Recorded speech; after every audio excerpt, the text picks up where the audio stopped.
Early mornings. Mondays, Wednesdays, Fridays are early mornings for me. I do all my striking here at the house, and I start around 8 o'clock. I start jump roping, and then my coach normally shows up around like 8:15, 8:30. Start off my day with the probiotic and some L-carnitine, I think it's called. I don't pronounce it right, but that's what I start off my day with, and I'll just kind of do a fasted morning training. And it's not too rough. It's just a light pad work for most of the part, which is good. And then gotta hustle and eat because I gotta get to Joe's at 10. When King's here, it's a little bit different because he's tired, so he's on top of me, wanting me to hold him and stuff like that. But he knows as soon as we get in the garage, he has to pick his toys that he wants to take out there, and he'll sit and watch, and I'll turn the TV on and have everything ready going for him. He won't eat this early. He'll normally eat when we eat, and it's pancakes. I'll hear him upstairs, Mom, Mom. I'm like, I'm down here, and then come get me. And I'm like, you gotta come down. He'll like stop halfway on the stairs and just sit there, and they'll be like, come get me, I want you. And I'm like, so go grab him and his blanket, the whole thing. When it's camp time, like, he understands, like, we're not messing around in there, because when it's just me and Dre, like, he'll want to hit pads and do things with us and stuff like that and have him play cars. But when it's camp time and the Coach Allen's here or Coach Randy's here, he knows, like, okay, I got to stay off in the corner. I can only have this spot to play in, so he's not in the way. He can't be jumping his race cars because I'll step on it. Alan will someone will step on it. Like, this whole drawer is set up for him, so he has all of his snacks that he needs. And then he has his snack drawer down here. This normally has Cheez-Its in it, but he ate all those, haven't refilled them. That's what he does. He's kind of he's been self-sufficient. We kind of raised it like a free roam kind of kid. Let him do his own thing. We don't hover too much. It's definitely nice having him there. Having him watch you and things like that, and then see him off to the side hitting the bags and mimicking the things you do and stuff like that. Most of the time it's like Rick Ross radio, 2 Chainz, things like that. I'll put it on a shuffle if I can ever get it to work. Bump box over here, not connected. And when you're fighting, you really don't have music. Like, you have your walkout music, but other than that, that's it. Yeah. So I can train in silence, especially when we were training through COVID with no fans, no anything. We tried to keep all the training sessions quiet. Oh. No music, just to kind of have that feeling of when you're in there, because there was no fans, like, you could just hear people talking. So that was a whole new experience.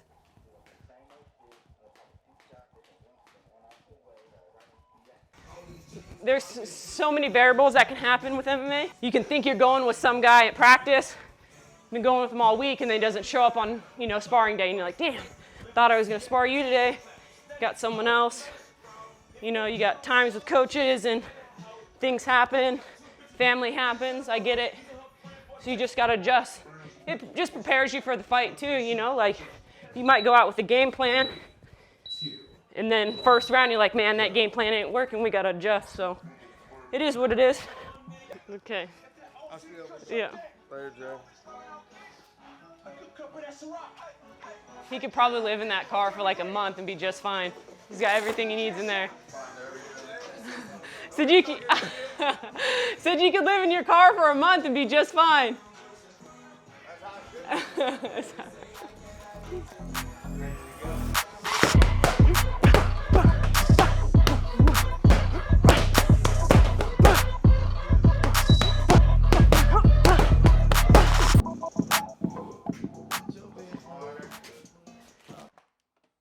It starts with 3 pieces of turkey bacon, and it goes down to 2, and then it goes down to 1. Starts with 2 full eggs, then goes to 1 egg, 1 egg white, and then it'll end up just being egg whites. Throughout the entire week, we'll have sometimes we'll have baked ziti one day, chicken pot pie the next day, chicken malasala, steak, we'll go through everything throughout the entire week. I've always cooked. My grandma cooked a lot, baked a lot. She'd be the last one to sleep. Me and my sister, ever since we were little, would always try to stay up later than Grandma, and she'd be sitting straight up in her bed with her eyes closed and be like, Grandma, you asleep? No, just resting my eyes. And I'm like, liar. And first thing in the morning, she would have bacon, sausage, toast, eggs, and already starting the cookies for the day. Or like a banana bread or something. She was always cooking. It was good. And then, of course, her being Mexican, so the homemade tamales and the soups and everything. And I always enjoyed watching her and helping her. And so I think that's kind of where it came from. My mom cooked a lot, but she was always working. She worked a lot. Our parents were divorced at a young age, so hers was always adding something extra to something. Like she'd get like a Stouffer's lasagna, but then add more stuff to it. You know what I mean? And it's homemade. She was always busy, but she always made sure like the food was good, like her own little spin on things. My grandma used to make these, we call them crispy dogs, and it's corn tortillas with cheese. Like she'll cut the hot dogs down the middle, put cheese in it, roll them in corn tortillas, and then fry them. Fire. So good. So good. So I love making those. Like that's something that the nephews eat, crispy dogs. Can we get crispy dogs? My nieces. Like we lived on those in the summertime. I grew up loving martial arts. Always, the martial arts movies at Blockbuster and stuff. My dad would have me and my sister go like when we were with him, and she'd go one way and I'd go right to the martial arts and get a movie and watch that. And she'd always be like, we gotta watch this. Because, we had a same TV, so she was either stuck watching my movie or had to go sit out with Dad and watch a movie. And then my neighbor, my childhood friend, Alexander, he was in karate. And my parents couldn't afford to put me in karate, so I would just wait for him to come home from karate class. What'd you learn today? And then he'd like show me in the backyard and practicing everything. And we were tomboys, so most of the kids in the neighborhood were boys, and it was just me and my sister, and so we had to fend for ourselves and stuff like that. So we grew up fighting and all that, and I loved it. Always enjoyed it. So I went to college and played soccer. I ended up shattering my tailbone, and I started doing yoga just for moving and mobility and opening up that area and stuff, and kind of in this funk because I couldn't compete.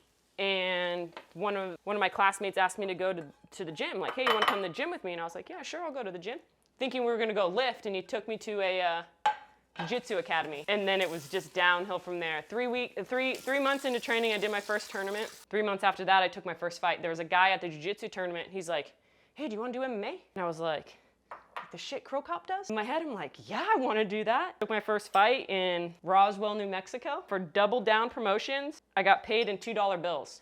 Like that was his thing. Moved back here after school and went to the Den, which where all the original guys were at, and started training over there, and took about a year off because they couldn't find me any opponent. And then I fought my first fight and I won, and then I got picked up by Tough Enough, which is like one of the biggest amateur MMA shows, and it's out of Vegas. I fought Jillian Leibarger, who I'm friends with now. Then my second fight was a title fight against Rachel Cummins, and I won, but she said she didn't tap, so we did a rematch later, and then I finished her again with a flying armbar. I went to PXC because XFC started going to Brazil, and our contracts didn't really move over to Brazil. And then I went to PXC, which is overseas, and I fought over there at 115 pounds.